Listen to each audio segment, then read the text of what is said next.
Hello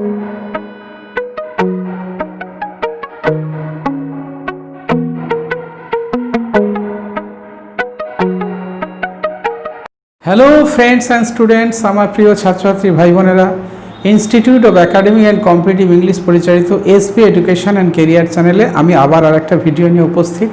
তোমরা আশা করি পরীক্ষার জন্য প্রিপারেশান নিচ্ছ। সামনে বিভিন্ন ফাইনাল পরীক্ষা আছে পার্ট 2। তো আমাদের অনলাইনে ক্লাস চলছে। বিভিন্ন ক্লাস করার সাথে সাথে ডেসক্রিপটিভ ইংলিশ, স্পোকেন ইংলিশ এবং অন্যান্য বিষয়ের সাথে সাথে আমি অন্যান্য বিষয়ের সমস্ত পার্টগুলো দিয়ে চলেছি তোমাদের ফাইনাল পার্ট 2 পরীক্ষার জন্য। আজকে আমি একটা খুব গুরুত্বপূর্ণ বিষয় নিয়ে চলে এসেছি, সিজিএল পার্ট 2 পরীক্ষা। আমি আগেও দিয়েছি কতগুলো বিশেষ ইডিয়াম। আজকে আমি কতগুলো বিশেষ ইডিয়াম নিয়ে আলোচনা করব এবং তাদের অ্যাপ্লিকেশান দেখাবো, কিভাবে সেগুলো প্রয়োগ করতে হয়। এগুলো CGL, MTS, WBCS, miscellaneous, clerkship সহ সমস্ত পরীক্ষা আসতে পারে। এগুলো it increases the power of word power. It increases the word power to standard writing for standard writing, and you can write standard English with the help of these idioms. And I will show you how these idioms can be applied in sentences so that sentences may be standard and the descriptive English may be more standard. Okay, তো আমরা আলোচনা করি one by one. তো idioms and with applications, application. ইডিয়ামসগুলো অন্যান্য বিষয়ে spoken English বা অন্যান্য যে ডেসক্রিপটিভ ইংলিশ আমি পরপর পাঠ দিয়ে চলেছি, কীভাবে how to improve your descriptive English, spoken English. তার সাথে সাথে পরীক্ষার জন্য যে প্রয়োজনীয়গুলো idioms, group verbs, appropriate provision, সেগুলোও দিয়ে চলেছি। এরপরে সঙ্গে সঙ্গে সমস্ত কিছু কারেকশান এবং পরীক্ষায় যেগুলো আসে সেন্ট্রাল গভর্নমেন্টের সিজিএল, এমটিএস, ডব্লিউবিসিএস, মিসলেনিয়াস, সমস্ত আমি ওয়ান বাই ওয়ান দিতে থাকবো। তো আশা করি এটা তোমাদের উপকারে লাগবে এবং রিটেন ইংলিশের সাথে স্পোকেন ইংলিশও তোমরা অ্যাপ্লাই করতে পারবে। তো আজকে 1 নম্বর কি দেবো, আমি আগে অনেকগুলো পার্ট দিয়েছি, আমি এবারে পার্ট করে দেবো, তাতে তোমাদের বুঝতে সুবিধে হবে। তাহলে 1 নম্বর হচ্ছে have a finger in every P. এই ইডিয়ামসগুলো বিভিন্ন পরীক্ষায় আগে এসেছে এবং সামনের পরীক্ষাগুলো আসতে পারে, বিশেষ করে সিজিএল পার্ট 2 পরীক্ষা আসতেই পারে। তো বিভিন্ন সময়ের জন্য, এটা সব সময়ের জন্য UPSC, PSC, WBCS, miscellaneous, CTS, CGL সমস্ত পরীক্ষায়, ব্যাংকিংয়ের এগুলো খুবই গুরুত্বপূর্ণ। তাহলে এইটার মানে হচ্ছে মেডেল ইন এভরি অ্যাফেয়ার, এগুলো তুলে নাও। এইটার মানে have a finger in every pie মানে হচ্ছে মেডেল ইন এভরি অ্যাফেয়ার, অর্থাৎ যে প্রত্যেকটা বিষয়ে, মানে বাংলায় বলা হয় নুন চেখে বাড়ানো, সে প্রত্যেকটা বিষয়ে যে ছুঁয়ে দেখা, অর্থাৎ সে প্রত্যেকটা বিষয় টেস্ট করে দেখে। কোনো একটা পার্টিকুলার বিষয়ে সে যদি আবদ্ধ না থাকে তাকে বলা হয় have a finger in every P. অর্থাৎ কোনো হয়তো পরীক্ষার প্রিপারেশান নিচ্ছে বা কোনো কিছু একটা যার স্থির মন নেই, সমস্ত কিছু একটু করে ঘেটে দেখা যার অভ্যাস, অর্থাৎ যে who cannot fixed his mind in a thing. Okay, অর্থাৎ অ্যাম্বিগুয়াস মাইন্ডেড। ওকে, তো সেই ধরনের বলছে have a finger in every pie. তাহলে লিখতে হবে আমি যদি বাক্যে লিখতে, মাই ফ্রেন্ড অরুণ cannot বা could not succeed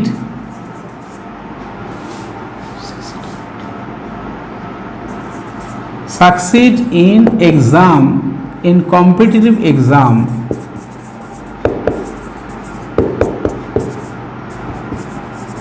as he has a finger in every P in respect of study। তাহলে পড়াশোনার বিষয়ে সে স্থির নিবদ্ধ না হয়ে কোনো একটা প্রপারলি গাইডেড কোনো একটা টিচার দ্বারা বা কোনো কিছু দ্বারা বা কোনো একটা কাজে ঠিকমতো গাইডেড না হয়ে মাই friend Arun could not succeed, সাফল্য লাভ করতে পারে না ইন কম্পিটিটিভ এক্সাম, অর্থাৎ প্রতিযোগিতামূলক পরীক্ষা, as he has A finger in everything in respect of studies, পড়াশোনার ব্যাপারে সে এইটা পড়বো না ওইটা পড়বো বা in respect of studies in competitive exam, অর্থাৎ প্রতিযোগিতামূলক পরীক্ষায় পড়াশোনার ব্যাপারে সে স্থির নিবদ্ধ হতে পারে না। ঠিক আছে, আচ্ছা, এই জন্য এইভাবে আমরা বাক্যগুলোকে অ্যাপ্লাই করব। এই বাক্যই যে অ্যাপ্লাই করতে এমন নয়, তোমরা তোমাদের মতো বাক্য অ্যাপ্লাই করবে।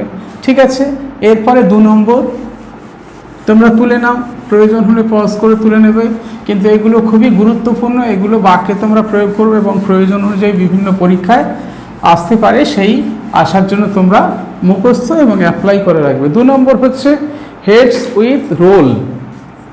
2 নম্বর হেডস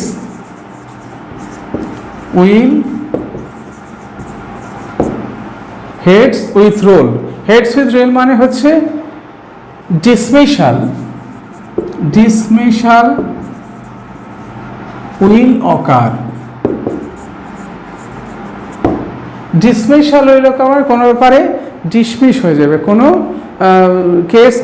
তাহলে লিখতো জাস্ট, আমি যদি বাক্যে লিখি just wait for few months,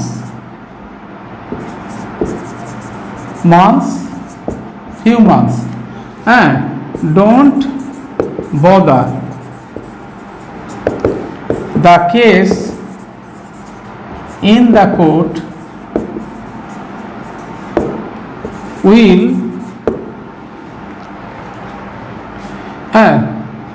have heads, case will certainly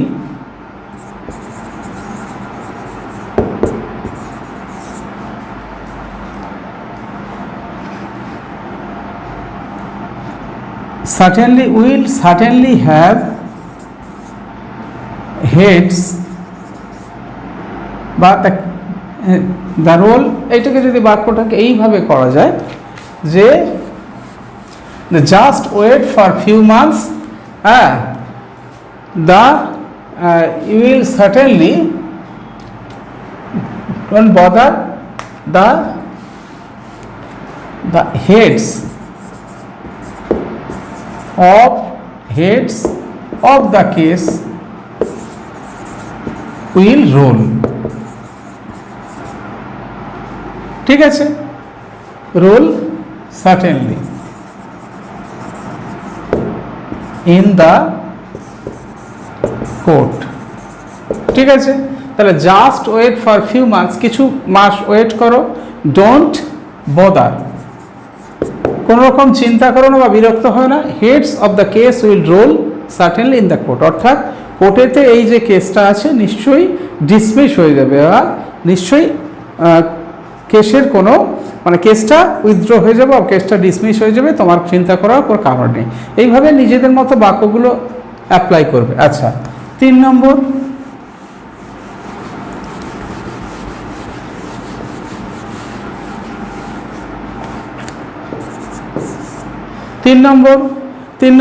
have an axe to grind, have an axe to grind. Have an axe to grind খুব ইম্পর্টেন্ট একটা ইডিয়াম, তার মানে হচ্ছে have a personal end to have a personal end to serve, মানে ব্যক্তিগত কোনো স্বার্থ থাকা, কোনো ব্যক্তিগত স্বার্থ থাকা। Have an axe to grind মানে have a personal end to serve, এইটাকে বাক্য যদি, অর্থাৎ কোনো ব্যক্তিগত, এই ইডিয়ামটা মানে have an axe to grind মানে কোনো ব্যক্তিগত স্বার্থ থাকা, তাহলে he has come to settle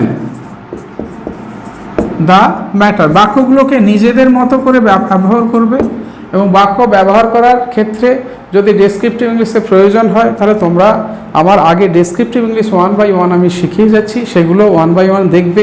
তার সাথে সাথে স্পোকেন ইংলিশ করাচ্ছি এবং অন্যান্য যে গ্রামাটিক্যাল কম্পোনেন্টগুলো দরকার হয় আমি 1 by 1 শিখিয়ে যাচ্ছি স্ট্যান্ডার্ড ইংলিশ লেখার ক্ষেত্রে, বেসিক লেভেল থেকে হায়ার লেভেল পর্যন্ত। তো তোমরা আশা করি দেখলে সেগুলো বুঝতে পারবে। He has come to settle the matter as he has an axe to grind, অর্থাৎ তার পার্সোনাল এন্ড আছে, তাই সে এসেছে ম্যাটারটা সেটেল করতে। এই ব্যাপারে এইভাবে তোমরা কিন্তু বাক্যটাতে he has come to settle the matter, সে ব্যাপারটা সমাধান করতে এসছে, as he has an axe to grind, অর্থাৎ যেহেতু তার এখানে স্বার্থ জড়িয়ে আছে। তো এইভাবে তোমরা বাক্যটা অ্যাপ্লাই করবে তোমাদের মতো করে, মিনিংটা জেনে এবং সেগুলো বাক্যে, এবং যদি পরীক্ষায় সেরকম দেওয়া থাকে সেই অনুযায়ী মিনিংটা তোমরা বুঝবে এবং বাক্যে তৈরি করে বাক্য স্ট্যান্ডার্ড করার চেষ্টা করবে। আচ্ছা, 4 নম্বর কি না, টুক টু দেয়ার হিলস বা take to their heels. Take to their heels মানে, টুক টু দেয়ার হিলস মানে, টেক টু দেয়ার হিলস মানে হচ্ছে ফ্লেড অ্যাওয়ে, পালিয়ে যাওয়া বা ফ্লাই অ্যাওয়ে। ফ্লাই অ্যাওয়ে এটাকে আমরা টেন্সও যে ব্যবহার করো, যদি পাস্ট টেন্স থাকে প্রেজেন্ট থাকে, তাহলে দ্য পুলিশ এটাকে আমরা বাক্যে পালিয়ে যাওয়া, আমরা যদি বাক্যে অ্যাপ্লাই করি the police tried to catch the thief at night, রাত্রেবেলা পুলিশ চোরটাকে ধরার চেষ্টা করো, বাট আনফর্চুনেটলি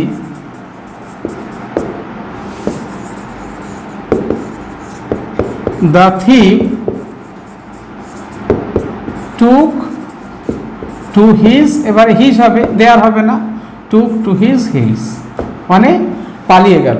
কিন্তু দুর্ভাগ্যবশত চোরটা পালিয়ে গেল, took to the hills, took to the hills,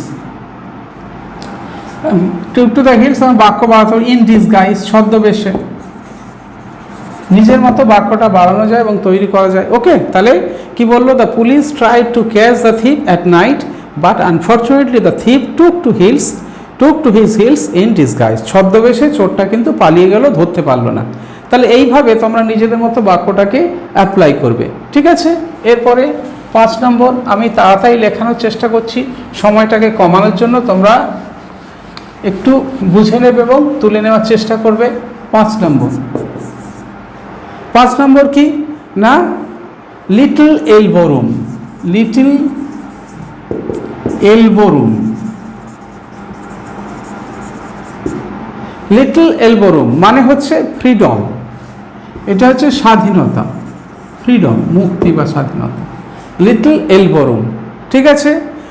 তাহলে আমরা বাক্য হলো the servant of that house did not বা could not enjoy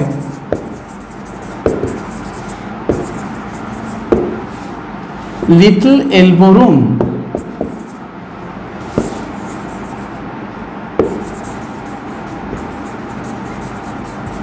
as he has to engage himself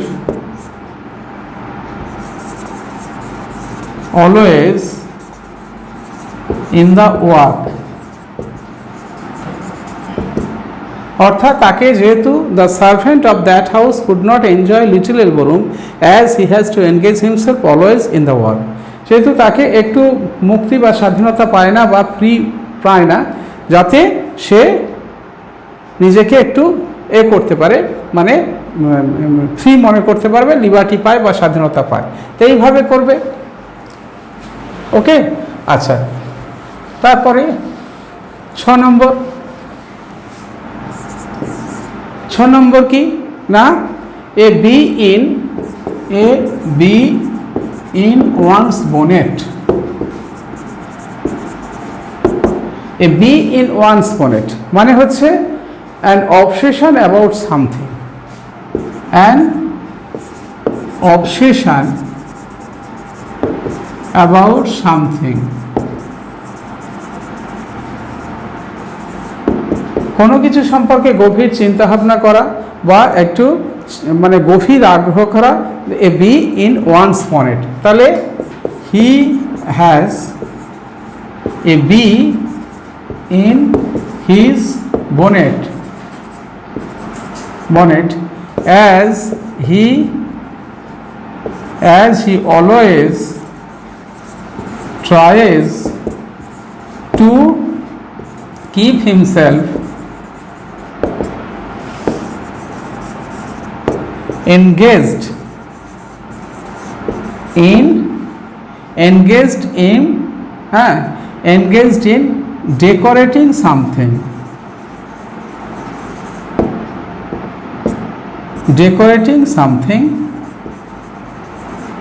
in art।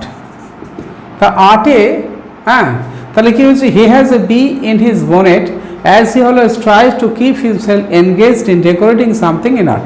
অর্থাৎ আর্ট নিয়ে সে কিছু করতে চায়, আর্ট নিয়ে সে কি করতে নিজেকে সবসময় যুক্ত রাখতে চায়, আর্টটাই তার অবসেশন। ওকে, আচ্ছা, এরপরে এইভাবে তোমরা বাক্যগুলোকে নিজের মতো অ্যাপ্লাই করতে চাইবে এবং করে বাক্যগুলোকে সাজিয়ে নিয়ে স্ট্যান্ডার্ড করার চেষ্টা করবে। 7 নম্বর, তো বুড়ি দ্য হ্যাটচেট, বুড়ি দ্য হ্যাটচেট মানে হচ্ছে বিবাদ মিটিয়ে ফেলা, দুজনের মধ্যে যে বিবাদ মিটিয়ে শান্তি করা, টু মেক পিস। ঠিক আছে, তাহলে আমি লিখতে পারবো অ্যাট লাস্ট টু ফ্রেন্ডস